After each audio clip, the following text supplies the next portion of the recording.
I'm Min. I am sitting on Hi-Fi because I own Porridge Puffs, a little restaurant in our community. I grew up in Southern California for the most part. Originally, I came to the States when I was 2 from Vietnam. Porridge Puffs is a restaurant because I had a really hard time describing it in very few words. We boiled it down to being an old soul, modern food, thoughtful humans. We consider ourselves a modern Angelino restaurant. I grew up in Wausau, Wisconsin, tiny little town. I was the only Asian kid in the whole elementary school. Kids and teachers come up to me like, "Oh, you look exactly like a China doll." And I'd go home and tell my mom, and she was like, "No, they just think you look pretty." Like I had a little bob cut and it was very straight, and they would touch it. They would just touch my hair. And now I know, I'm like, they just think you look different, and they think they have a right to touch you, and because you're different.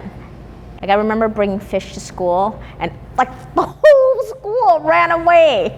And then they all pointed at me and started laughing. And I'm like, I mean, it's traumatizing, right? I didn't eat fish for a very long time. What a bummer for me.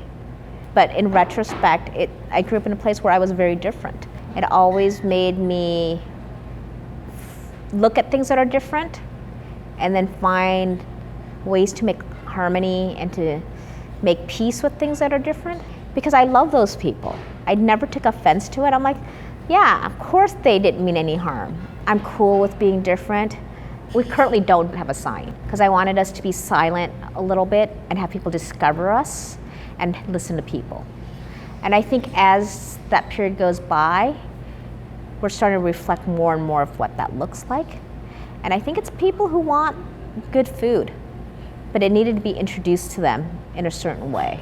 You know, when you see customers, people want to find their tribe sometimes in restaurants. We're one of those restaurants where you go in and you're like, yes, I feel accepted here. Like we've had a transient woman come in, you know, she'd come in and have her brown butter mochi and a tea, and we know that she's been panhandling out there.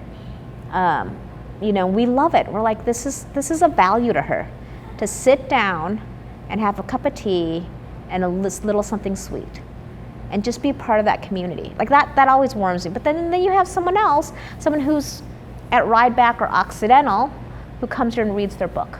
And then you have the nonprofit organization teams who come here and have their meetings here. I think we reflect all of that.